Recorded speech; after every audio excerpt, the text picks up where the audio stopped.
আসসালামু আলাইকুম। আজ আমি আপনাদের গোল গলার মিক্সির কাটিং এবং সেলাই করে দেখাবো। তো এর জন্য একটা কাপড়কে আমি প্রথমে দুই ভাঁজে ভাঁজ করেছি, এবার সাইড দিয়ে আরও একবার ভাঁজ করব, তাহলে কাপড়টা 4 পার্টে ভাঁজ হয়ে যাবে। যারা লং মিক্সি বানাতে চান তারা 2 হাত ভরে 3.5 গজ পরিমাণ কাপড় নেবেন, আর যারা শর্ট মিক্সি বা মিক্সি জামা বানাতে চান তারা 2 হাত বহরের 2.5 গজ পরিমাণ কাপড় নেবেন। এবার নিচ থেকে প্রথমে সোজা করে একটা দাগ দিয়ে নিলাম, খোলা সাইড থেকে এই দাগটা দিলাম। এবার এই দাগের উপরের দিকে 2 ইঞ্চিতে একটা দাগ দিলাম। এই কাপড়টুকু আমাদের নিচের দিকে উল্টানোর জন্য লাগবে, সেজন্য প্রথমে আমি নিচের যে কাপড়টা লাগবে সেটা দাগ দিয়ে নিলাম। এখন এই দাগের উপর থেকে আমরা মিক্সির লম্বার মাপটা নেব। যারা শর্ট মিক্সি বা মিক্সি জামা বানাতে চান তারা 46 ইঞ্চি ঝুল রাখবেন, আর যারা লং মিক্সি বানাতে চান তারা আপনাদের যতটুকু ঝুল ততটুকু ঝুল অনুযায়ী রাখবেন। কারো 54 ইঞ্চি, কারো 56 ইঞ্চি এরকম মাপ হয়। তো উপরের দিকেও হাফ ইঞ্চি মতো আমাদের সেলাইয়ের জন্য যাবে, তো 54 ইঞ্চি বা 54.5 ইঞ্চি এরকম আমি দাগটা দিয়ে নিলাম। এবার খোলা সাইড থেকে ভিতরের দিকে হাফ ইঞ্চিতে একটা দাগ দিয়ে নিলাম। এখন এই দাগের ভিতরের দিকে আমাদের বডির মাপটা নিতে হবে। বডি যতটুকু হবে তার 4 ভাগের 1 ভাগ প্লাস হাফ ইঞ্চি নিয়ে নেবেন। তো আমি এখানে 40 বডির জন্য বানাবো, 40-এর 4 ভাগের 1 ভাগ 10 ইঞ্চি এবং হাফ ইঞ্চি এক্সট্রা নিয়ে 10.5 ইঞ্চিতে আমি দাগ দিয়ে নিলাম। তো দেখতে পাচ্ছেন এখানে আমি একটু সোজা করে দাগটা দিয়ে নিলাম। এখন এই দাগ বরাবর আমি কাপড়টাকে ভাঁজ করে নেব। তো বন্ধ সাইডটা আমি এই যে ভিতরের দিকে এভাবে করে ভাঁজ করে নিচ্ছি। তো একদম সমান করে ভাঁজটা দিতে হবে। এখন আমাদের এক্সট্রা যে কাপড়টুকু আসলো এই কাপড়টুকুর ওপরও লম্বা দাগটা আমরা দিয়ে নেব। এই যে দেখতে পাচ্ছেন আমি স্কেল দিয়ে ধরে এই দাগটা দিয়ে নিলাম। এখন আমরা বডির মাপ অনুযায়ী এখানে মেজারমেন্ট নেব। তো গলার চওড়া আমি 3 ইঞ্চি রাখবো, সেজন্য ভিতর থেকে 3 ইঞ্চিতে এবং গলা লম্বা আমি 5.5 ইঞ্চিতে দাগ দিয়ে একটা বক্স করে নিলাম। এবার উপর থেকে 3 ইঞ্চি মতো মাপ নিয়ে আমরা এখানে একটু রাউন্ড শেপ দিয়ে নিলাম। এখন এই যে রাউন্ড শেপটা দিলাম, এই রাউন্ড শেপের বাইরে আমাদের আরও একটা রাউন্ড শেপ দিতে হবে। তো এটা হবে আমাদের গলার পট্টির কাপড়। তো আমি এখানে 2.5 ইঞ্চি মতো মাপটা নিলাম, কারণ সেলাইয়ের পর এটা 2 ইঞ্চি টিকবে। তো আমাদের গলাটা যে শেপে আছে সেই শেপে প্রথমে ডট ডট করে দাগ দেওয়ার পরে আমি এখানে শেপটা দিয়ে নিলাম। তো দেখতে পাচ্ছেন শেপটা দেওয়া কমপ্লিট হয়ে গেছে।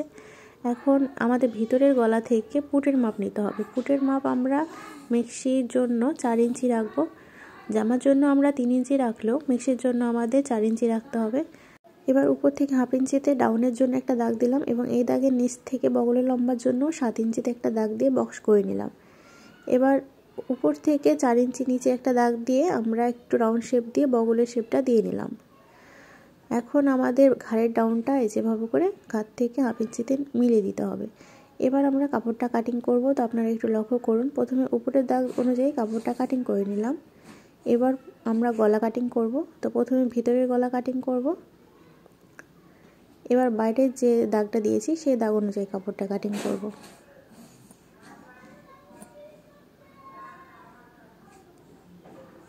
এখন আমাদের ঘাড়ের ডাউন থেকে বগলটা যেটা আছে সেটা কাটিং করে নেব।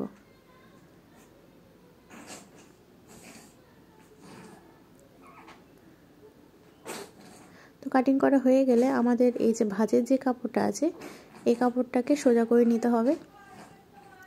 সোজা করে নেওয়ার পর আমরা স্কেল ধরে এই যে এই দাগ বরাবর সোজা করে দাগ দেব। এখন এক্সট্রা কাপড়টুকু আমরা কেটে নেব। তো আমাদের মিক্সি কাটিং হয়ে গেছে। এই কাপড়টা বাদ চলে যাবে এবং এখানে আমাদের 4টা কাপড় আছে দেখুন। তো সামনের জন্য 2টা, পিছনের জন্য 2টা কাপড় লাগবে। তো আমি আপনাদের এটা দেখিয়ে দিব। তো তার আগে আমাদের নিচের কাপড়টা কাটিং করতে হবে। তো নিচের দিকে যে এক্সট্রা কাপড়টা আছে সেটা আমরা কেটে বাদ দিয়ে দেব। এখন আমি আপনাদের দেখাচ্ছি যে এটা আপনারা কিভাবে সেলাই করবেন।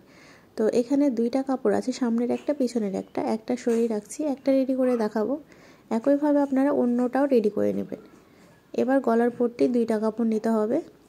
তো এখানে 2টা কাপড় নেওয়ার পর এই যে এই কাপড়টা এই কাপড়ের সাথে কুচি কুচি হয়ে জয়েন্ট হবে, ঠিক আছে। আমি সেলাইয়ের জন্য চলে এসেছি। তো দেখতে পাচ্ছেন 2টা পট্টির কাপড় নিয়েছি, একটার উপর আরেকটা আমি উল্টো করে রেখেছি। এবার প্রথমে ভিতরে যে শেপটা আছে সেই শেপ অনুযায়ী প্রথমে আমরা সেলাই করে নিচ্ছি। তো তো মোটামুটি 2 সুতো পরিমাণ ভিতর দিয়ে আমি সেলাইটা করে নিলাম। এবার কাপড়টাকে সোজা করে নেব, অর্থাৎ মেলে নেব। মেলে নেওয়ার পর যে কোনো একটা সাইডে আমরা এই যেভাবে করে সেলাই করে নেব। এটা হচ্ছে চাপ সেলাই। এভাবে দিলে আপনার গলার শেপটা খুব সুন্দর আসবে। তো সেলাইয়ের একদম সাইড দিয়ে এই সেলাইটা আমাদের করতে হবে। এখন কাপড়টা আমাদের মাঝখান বরাবর ভাঁজ করতে হবে। তো যেদিকে সেলাই দিয়েছি সেই দিকটা আমাদের নিচের দিকে হবে। তো এভাবে করে ভাঁজ করে আমি মেশিনের সাহায্যে একটু করে ঘষে নিলাম, যাতে আমাদের শেপটা চলে আসে। আপনারা চাইলে আয়রনও করে নিতে পারেন। এবার কাপড়ের নিচের সাইড দিয়ে আমরা একটা সেলাই করে নিব। এভাবে সেলাইটা করে নিলে কাপড়টা ছুটে যাবে না এবং দুইটা কাপড় একটার সাথে আরেকটা লেগে যাবে। তো সেলাই করে জয়েন্ট করে দিয়েছি। এখন নিচের কাপড়টা আমরা খুব সহজে এটার সাথে লাগিয়ে নিতে পারবো। এখন আমরা এই গলার কাপড়টাকে মাঝ বরাবর ভাঁজ করে মিডল পয়েন্টটা বের করে নিলাম। এবার জামার কাপড়টা নিব। এবার জামার কাপড়ে প্রথমে আমরা কুচি তৈরি করে নিচ্ছি। আপনারা একটু লক্ষ্য করুন, আমরা এই যে ছোট ছোট করে কুচি তৈরি করে নিচ্ছি। তো কাপড়টাকে কুচি করে আমাদের গলার যে শেপটা আছে সেই শেপের মানে যে চওড়াটা সেই চওড়া অনুযায়ী আনতে হবে। তো আমরা মাঝখান দিয়ে এভাবে করে কুচি করে নিলাম। এভাবে কুচি করে নেওয়ার পর আপনাদের কাপড়টা গলার পট্টির সাথে মিলিয়ে দেখতে হবে। যদি ছোট হয়ে যায় সেক্ষেত্রে কুচিটা কিছুটা খুলে নিতে হবে, আর যদি বড় হয় তাহলে আরও কিছু কুচি দিয়ে নিতে হবে। তো দেখুন আমি দুইটা কাপড় একসাথে নিয়ে মিলিয়ে দেখছি। তো এই কাপড়টা এই কাপড়ের 1/2 ইঞ্চি উপর পর্যন্ত এভাবে বসিয়ে মিলিয়ে দেখতে হবে। দেখতে পাচ্ছেন একদম কিন্তু মিলে গেছে। এবার এই কাপড়ের মিডল পয়েন্টটা বের করে নিব। তো আমি এখানে ছোট্ট করে একটা কাট বসিয়ে নিলাম বোঝার সুবিধার জন্য। এবার এই কাপড়ের সোজা সাইডে এই পট্টির কাপড়টাকে উল্টো করে রাখবো। তো এই যে দেখুন গলার ভিতরের সাইডটা ভিতরের দিকে আছে, মাঝ বরাবর এভাবে কাপড়টা বসিয়ে আমরা মাঝখান থেকে সেলাইটা শুরু করব।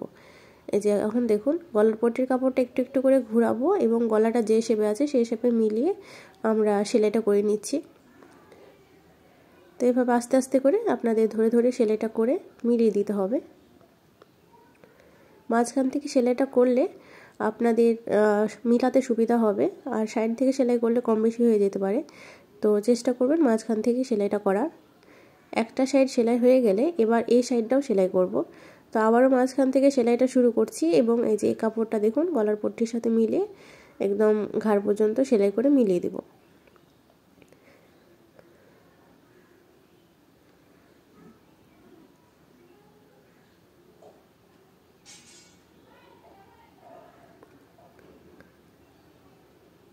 তো দেখতে পাচ্ছেন সেলাইটা হয়ে গেছে। এখন এটা আমরা সোজা করে নেব। তো দেখুন সোজা করার পর আমাদের গলাটা এই যে এরকম শেপে আসবে। তো একইভাবে আমাদের অন্য যে পার্টটা আছে অর্থাৎ পিছনের যে পার্টটা আছে সেটাও রেডি করে নিতে হবে। যেহেতু একই পদ্ধতিতে দুটোই করতে হবে সেহেতু একটা আমি অফ ক্যামেরায় করে নিব। তো এটা দেখুন একটা পার্ট এবং এটা একটা পার্ট একইভাবে রেডি করে নিয়েছি। এবার একটা পার্টের উপর অন্য পার্ট এভাবে করে উল্টো করে বসাতে হবে। প্রথমে ঘাড়ে দুইটা কাপড় মিলিয়ে সেলাই করতে হবে। হাতা লাগানোর পর তারপর আমরা সাইড সেলাই করব। তো দেখুন প্রথমে সেলাইয়ের জন্য চলে এসেছি। ঘাড়ের কাপড় দুইটা মিলিয়ে ধরে প্রথমে সেলাই করে নিচ্ছি। এরপর যে একটা রিকোয়েস্ট করতে চাই, যারা এখনও আমার চ্যানেলটা সাবস্ক্রাইব করেনি অবশ্যই সাবস্ক্রাইব করে পাশে আসা বেল আইকনটা অন করে দেবেন পরবর্তী সকল ভিডিও নোটিফিকেশান সবার আগে পাওয়ার জন্য। এবার আমাদের হাতা রেডি করতে হবে। তো একটা কাপড়কে প্রথমে দুই পাটে ভাঁজ করেছি, এবার আরও একটা ভাঁজ করলাম, অর্থাৎ 4 ভাঁজে ভাঁজ করলাম। কাপড়টা লম্বায় আছে 8 ইঞ্চি এবং চওড়ায় আছে 8.5 ইঞ্চি। এবার খোলা সাইড থেকে 3.5 ইঞ্চিতে একটা দাগ দিতে হবে। এবার এই যে দাগটা আমরা সোজা করে দিয়ে নিলাম। এখন এই দাগটাকে আমাদের এই যেভাবে করে ডাউন করে এই দাগের সাথে মিলাতে হবে। এবার নিচের দিকে মোহরির মাপটা নিব। মোহরি আমরা 6.5 ইঞ্চি রাখবো, সেলাইয়ের পর 5.5 টিকবে। এবার বগলের দাগের সাথে এই দাগটা মিলিয়ে দিলাম। এখন দাগ বরাবর কেটে নিব, তাহলে আমাদের দুইটা হাতা রেডি হয়ে যাবে। আমি এখানে একদম সিম্পল ছোট হাতা বানিয়েছি, আপনারা চাইলে বড় হাতা বা 3/4 বা ডিজাইনের হাতাও বানাতে পারেন। এবার কাপড়টাকে খুলে নেব এবং নিচের সাইডটা আমরা উল্টো করে 1/2 ইঞ্চি বরাবর দুইটা ভাঁজ দিব। ভাঁজ দেওয়ার পর এই কাপড়ের উপর দিয়ে একটা সেলাই দিয়ে দেব। তো এইভাবে সিম্পলভাবে সেলাই দিলেই কিন্তু আমাদের হাতাটা রেডি হয়ে যাবে।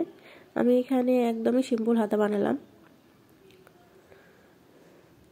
এবার এই কাপড়টাকে আমাদের ভাঁজ করে মিডল পয়েন্ট বের করতে হবে। এই যে দেখুন একদম ভাঁজ করে মিডল পয়েন্টে একটা কাট বসিয়ে নিলাম। এখন আমাদের জামার কাপড়টা নিতে হবে। জামার কাপড়ের এই ঘাড়ের কাপড়ের অংশটা আমাদের মিডল পয়েন্ট। তো এই মিডল পয়েন্টে আমাদের এই যেভাবে করে হাতাটা উল্টো করে বসাতে হবে। তো মিডল পয়েন্টের সাথে মিডল পয়েন্টটা মিলিয়ে নেওয়ার পর আমরা সেলাই করব। তো গলাটা যেভাবে সেলাই করেছিলাম সেম একই পদ্ধতিতে আমাদের হাতাটাও সেলাই করতে হবে, অর্থাৎ দুইটা কাপড় মিলিয়ে ধরে অল্প অল্প করে সেলাইটা দিয়ে নিতে হবে, তাহলে হাতাটা আমাদের জামার সাথে লেগে যাবে। তো এভাবে করে চাইলে আপনারা খুব সহজেই হাতা লাগিয়ে নিতে পারেন। এখন অন্য সাইডটাও আমাদের একইভাবে সেলাই করে নিতে হবে।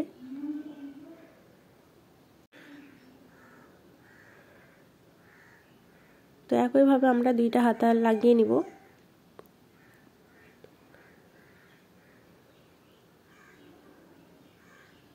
তো দেখুন আমাদের এটা একদম সুন্দর মতো হয়ে লেগে গেছে। এখন কাপড়টাকে আমাদের উল্টো করে ভাঁজ করতে হবে। এবার হাতের মুহুরি থেকে সেলাই শুরু করতে হবে এবং নিচ পর্যন্ত সেলাই করতে হবে। তো আমরা মোটামুটি 1 ইঞ্চি ভিতর দিয়ে সেলাইটা করে নিচ্ছি। এই সেলাইটাই কিন্তু আমাদের ফিটিং সেলাই। এই সেলাইটা দিলেই কিন্তু আমাদের জামাটা রেডি হয়ে যাবে।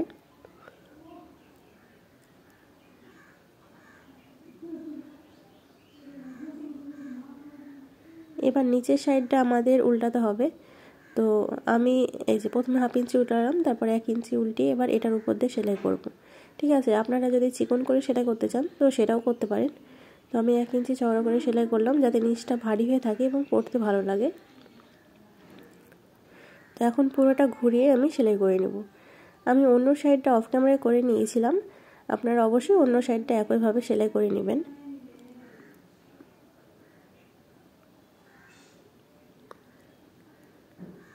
তো দেখুন আমাদের মেক্সিটা একদম রেডি হয়ে গেছে। আপনারা চাইলে খুব সহজে এভাবে করে মেক্সি, শর্ট মেক্সি অথবা মেক্সি জামা বানিয়ে নিতে পারেন।